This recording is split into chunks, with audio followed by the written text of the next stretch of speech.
Hello again everyone and welcome. I am Jamaican Youth. In this video, I will tell you my top 5 travel tips before you travel internationally. But before I do so, I'm going to ask you to do one thing. To subscribe to the channel, to click on that link below and subscribe to this channel. I have some very valuable content coming out in the future and I don't want you to miss that. So I'm just asking you for your support as it helps to make the channel grow. I really appreciate you all viewing this. So here we go. My top 5 travel tips.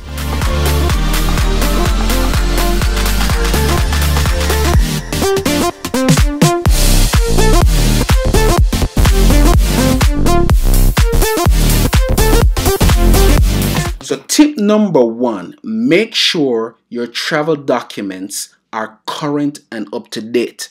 So you're going to need a passport first of all, and depending on what country you're traveling to, you may need a visa, and you will also need travel insurance, just to be on the safe side. You know, sometimes you don't travel with it, some don't, but just to be on the safe side, and some type of identification. Of course, your passport is a good form of identification, but you want to make sure that those documents are current and up to date.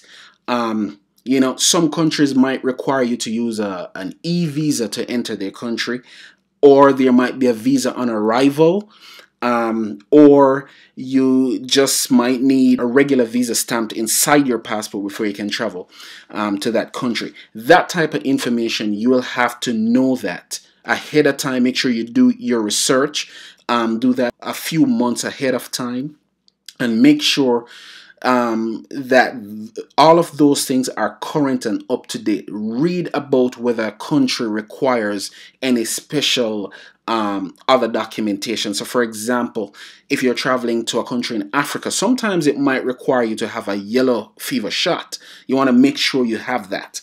Some countries you might just only need your passport, but make sure your travel documents are up to date. Travel documents include passport, visas, and you want to make sure that you keep those in a safe place when you're in your country of travel. Those are very important documents. Don't lose them. I recommend that you don't travel around with them on your person. You want to keep that in a safe place. Tip number 2. My second tip for successful travel is make a list of everything you will need. Everything you will need and everything that you will do while you're in your country of travel. Because by doing this, you're well prepared, and more than likely you'll get to cover everything that you'll want to do, and you'll have a more successful trip. Plan ahead of time. What do I want to do while I'm there? I want to see a concert. I want to check out the nightlife. I want to visit a museum. I want to go to a soccer game, some type of entertainment. You know, so make a list of those things that you want to do, because that will inform how you also spend your money when you're there. And you want to make sure that you're prepared for that. So make a list of everything. One of the things I would also recommend too is to leave some downtime. Even though you're making a list and you want to make sure that you're doing everything you want to, leave some space for some downtime, just in case you run across a local who can tell you, hey, there's this going on tonight, you want to come? Or there's this going on tomorrow down at the park, you should go. You know, you want to leave a little bit of flexibility within your schedule whenever you travel. In terms of what you will need, you know what you will need, but some of the things include transportation, accommodation, clothes, money, hygiene things. You know, those are the type of things that you will need. You know your specific need as you travel, or when you travel. So, but list it. Put it down on a list. So that you are able to check on that whenever, or you're able to check that off while you put your suitcase together. And make sure you get a good suitcase too. I recommend light travel. Try to travel as light as possible. You know, that's not always possible, but as best as you possibly can, do that. Tip number 3.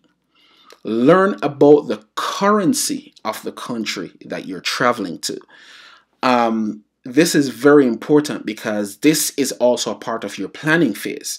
You want to make sure what the exchange rate is between the currency of your traveling, your home country, and the currency of the place you're traveling to, so that you know how to budget for your trip. And budgeting just doesn't only include plane fare and accommodation, and transportation when you're there. It also involves budgeting for food, for souvenirs if you want to buy souvenirs, and for excursions if you want to go and see things and do things. You have to plan for that too, and a little bit of spending money, just to, if you so desire. So there is a lot of things that involves. Learn about the currency ahead of time so that you can know how to plan for that. I also recommend, in terms of currency exchange, if you're going to go to another country and have currency from your country, let's say US dollars, going into another country, and you're going to exchange that, I don't recommend exchanging it at the airport. I recommend going to a local bank and exchanging it there. You'll likely get a cheaper rate, but a credit card is a good thing to have too, just as a backup. I personally don't, I'm not a big fan of credit cards, but in terms of travel, it's a safe thing to have.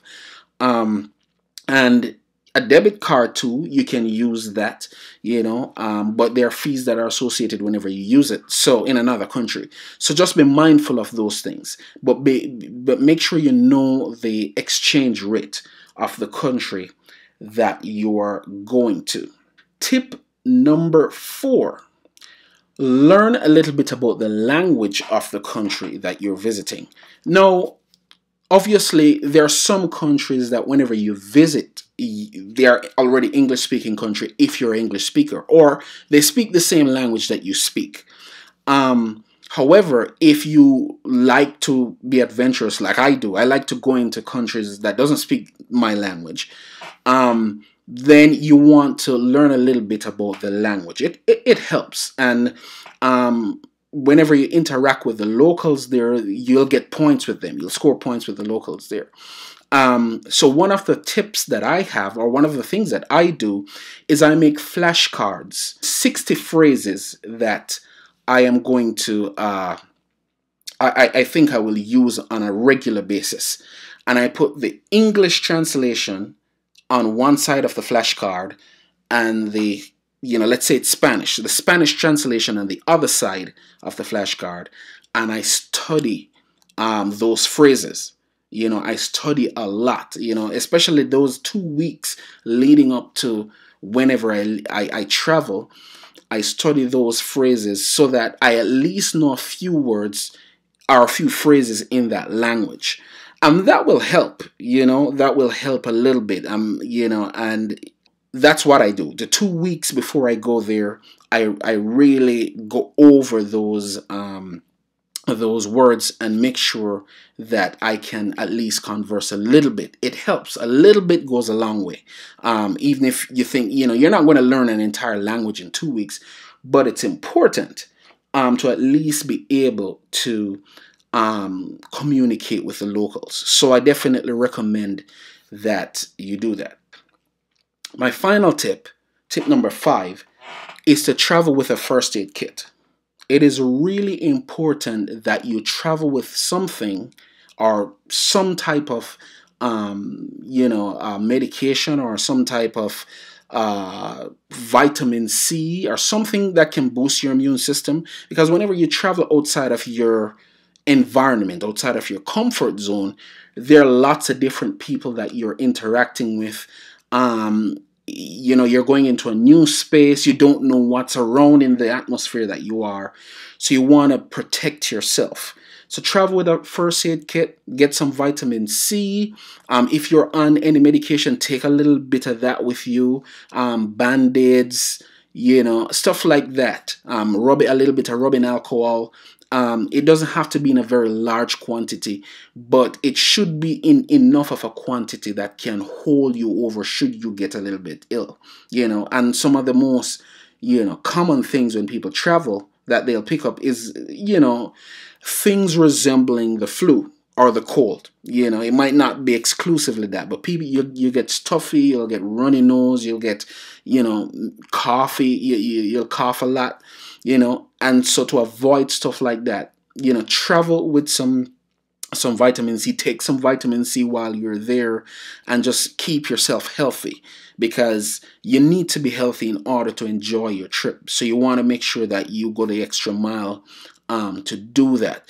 And, you know, there are several other health precaution things that you could do, but at least start with getting first aid kit, or with using a first aid kit. It will definitely go a long way. All right. So these are my top 5 travel tips for travel internationally. But what say you? Put your comments and your feedback in the comment section below there. I'd love to hear some of your travel ideas and some of your travel tips too. Yeah, comment in the comment section below. Again, subscribe to this channel. I have some really good information coming out soon. So click on the subscribe button and help grow the Jamaican Youth channel. I need your support, so I recommend that you do that. And yeah, see you next time.